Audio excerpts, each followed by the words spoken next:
This subject of the dangers of AI, it's very interesting because I get two very different responses from people dependent upon how invested they are in AI financially. The people that have AI companies or are part of some sort of AI group all are like, it's going to be a net positive for humanity.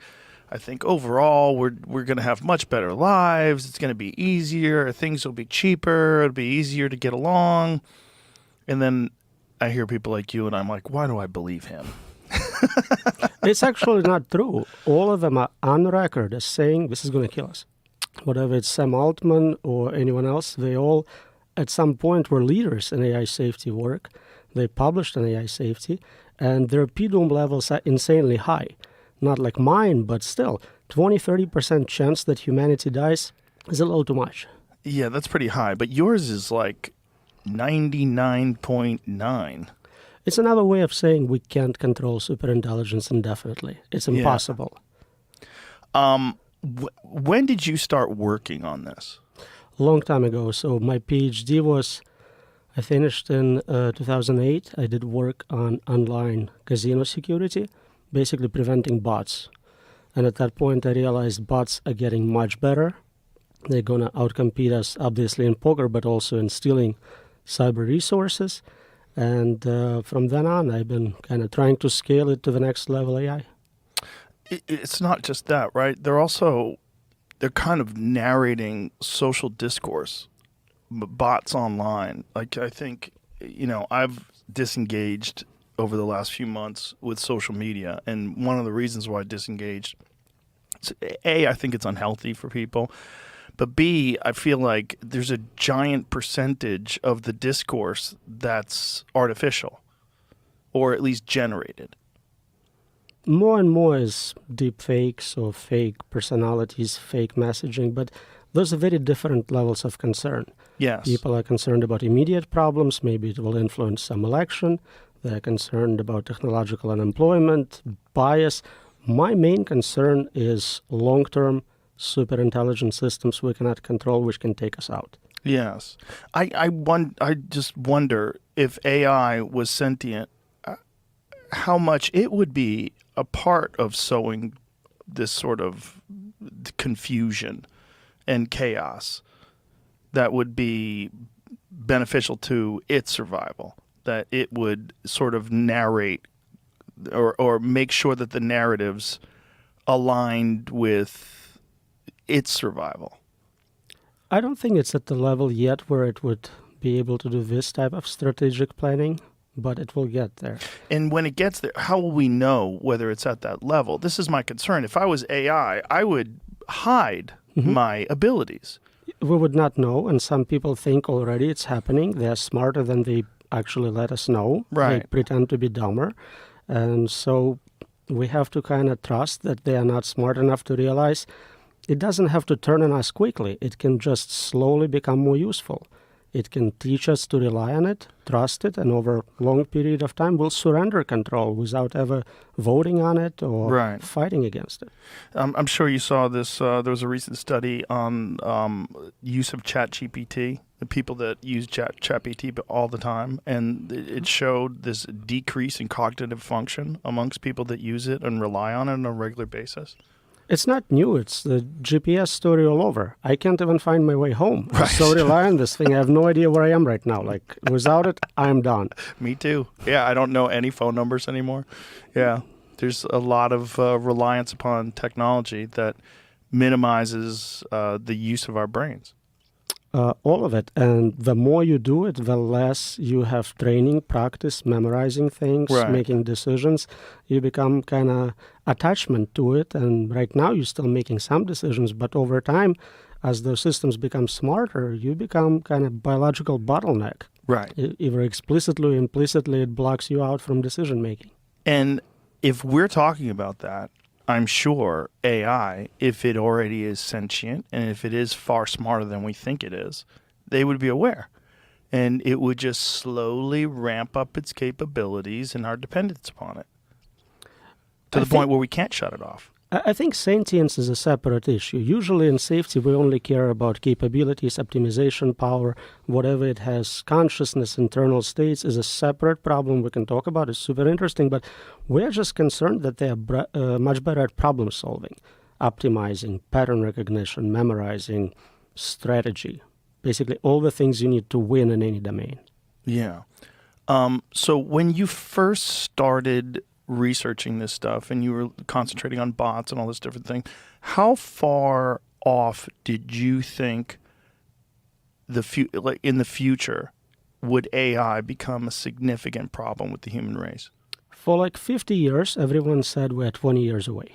That's the joke. And people like Ray Kurzweil predicted, based on some computational curves, we'll get there at 2045.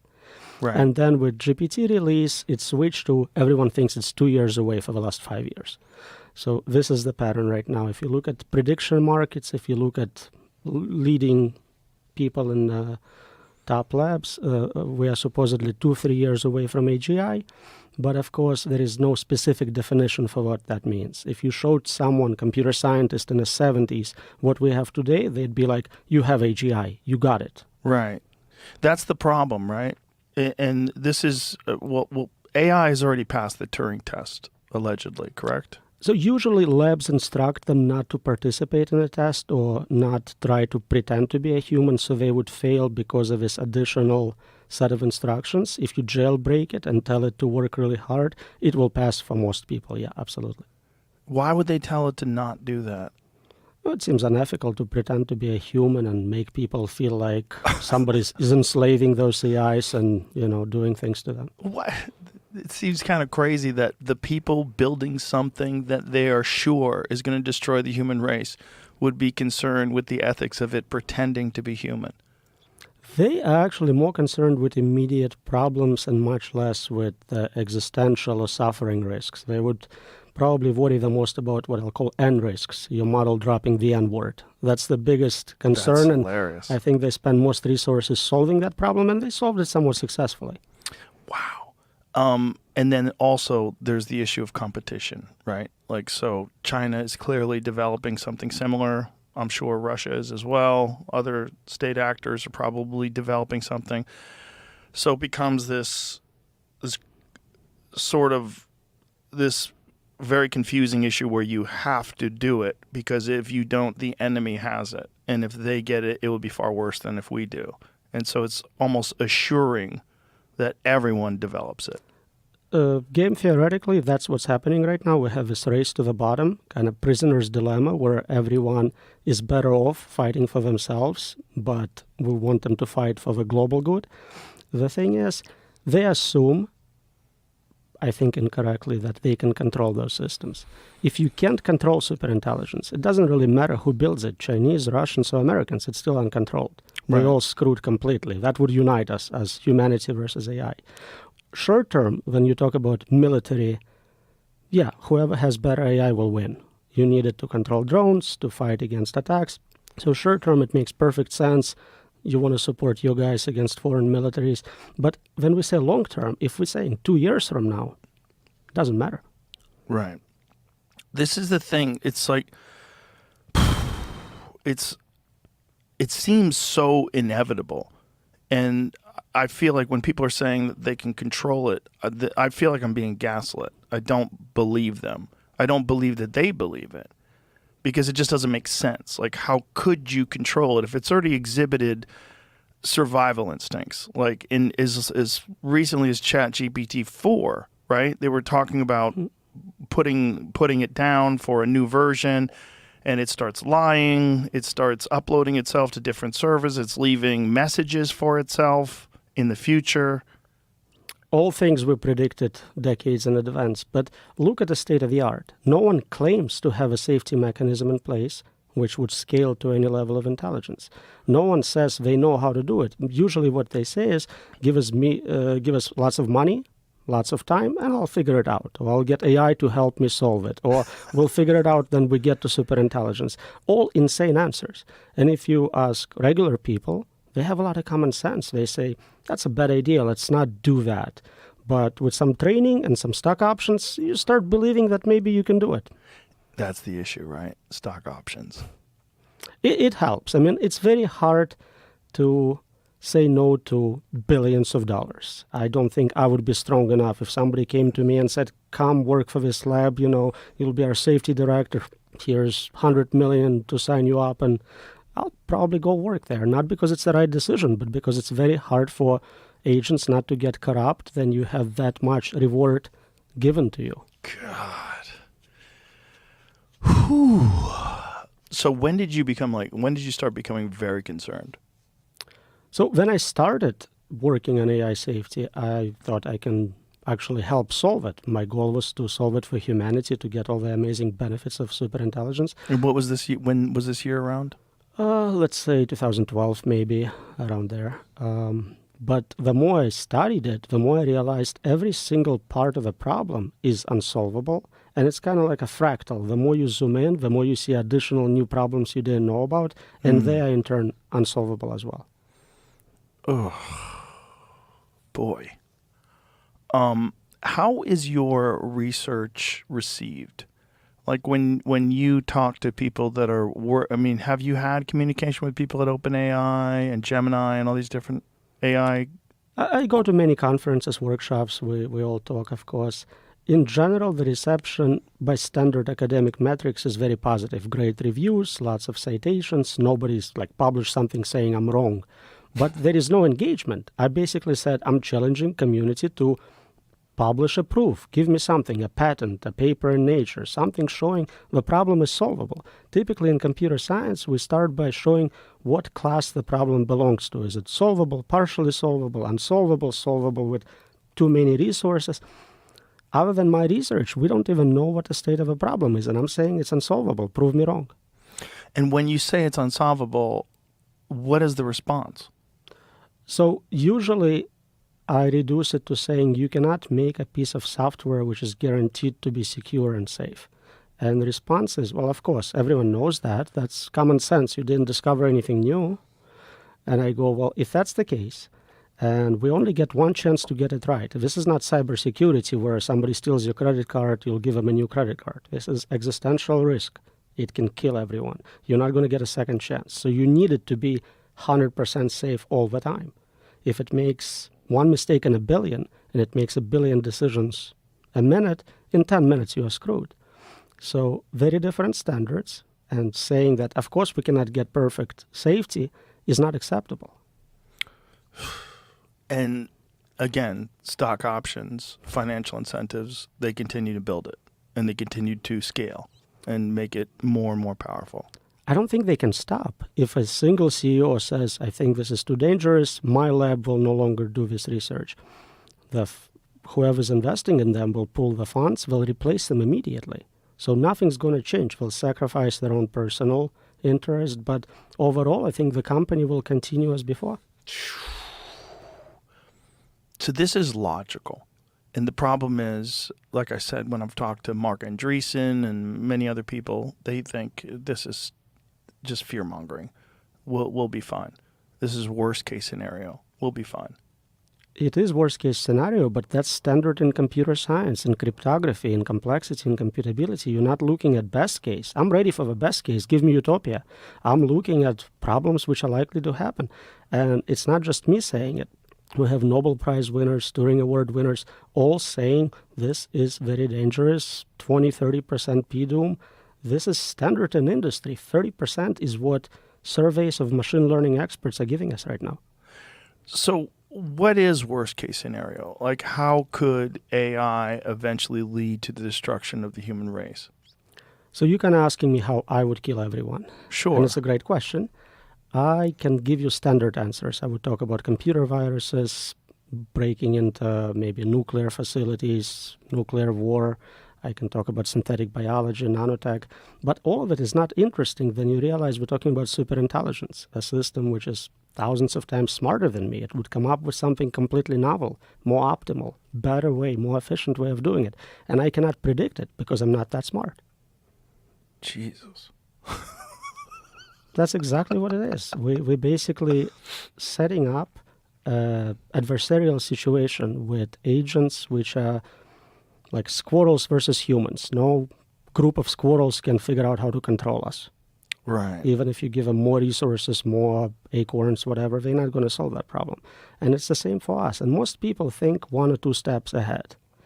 And it's not enough. It's not enough in chess. It's not enough here. If you think about AGI and then maybe superintelligence, that's not the end of that game. The process continues. You'll get superintelligence creating next level AI. So superintelligence plus plus, 2.0, 3.0, it goes on indefinitely. You have to create a safety mechanism which scales forever, never makes mistakes, and keeps us in decision-making position so we can undo something if we don't like it. And it would take superintelligence to create a safety mechanism to control superintelligence. At that level. And it's a catch-22. If we had friendly AI, we can make another friendly AI. So if like aliens send us one and we trust it, then we can use it to build local version, which is somewhat safe. Have you thought about the possibility that this is the role of the human race and that this happens all throughout the cosmos? Is that curious humans who thrive on innovation will ultimately create a better version of life? I thought about it. Many people think that's the answer to Fermi paradox. There is also now a group of people looking at what they call a worthy successor. Basically, they kind of say, yep, we're going to build superintelligence. Yep, we can control it. So what properties would we like to see in those systems? How important is it that it likes art and poetry and spreads it through the universe? And to me, it's like, I don't want to give up yet. I'm not ready to decide if killers of my family and everyone will like poetry. We're still here. We're still making decisions. Let's figure out what we can do. Well, poetry is only relevant to us because poetry is difficult to create and it resonates with us. Poetry doesn't mean jack shit to a flower. It's more global to me. I don't care what happens after I'm dead, my family is dead, all the humans are dead. Whatever they like poetry or not is irrelevant to me. Right. But the point is, like, the things that we put meaning in, it's only us. A supermassive black hole doesn't give a shit about a great song. Yeah. And they talk about some super values, super culture, super things super intelligence would like, and it's important that they are conscious and experienced all that greatness in the universe. But I would think that they would look at us the same way we look at chimpanzees. We would say, yeah, they're great, but don't give them guns. Yeah, they're great, but don't let them have airplanes. Don't let them make global geopolitical decisions. So there are many reasons why they can decide that we are dangerous. We may create competing AI. We may decide we want to shut them off. So for many reasons, they would try to restrict our abilities, restrict our capabilities for sure. This episode is brought to you by True Classic. At True Classic, the mission goes beyond fit and fabric. It's about helping guys show up with confidence and purpose. Their gear fits right, feels amazing, and is priced so guys everywhere can step into confidence without stepping out of their budget. But what really sets them apart? It's not just the fit or the fabric, it's the intention behind everything they do. True Classic was built to make an impact. Whether it's helping men show up better in their daily lives, giving back to underserved communities, or making people laugh with ads that don't take themselves too seriously. They lead with purpose. Tailored where you want it, relaxed where you need it. No bunching, no stiff fabric, no BS, just a clean, effortless fit that actually works for real life. Forget overpriced designer brands, ditch the disposable fast fashion. True Classic is built for comfort, built to last, and built to give back. You can grab them at Target, Costco, or head to trueclassic.com/Rogan and get hooked up today. Yeah, and there's no reason why they would not limit our freedoms.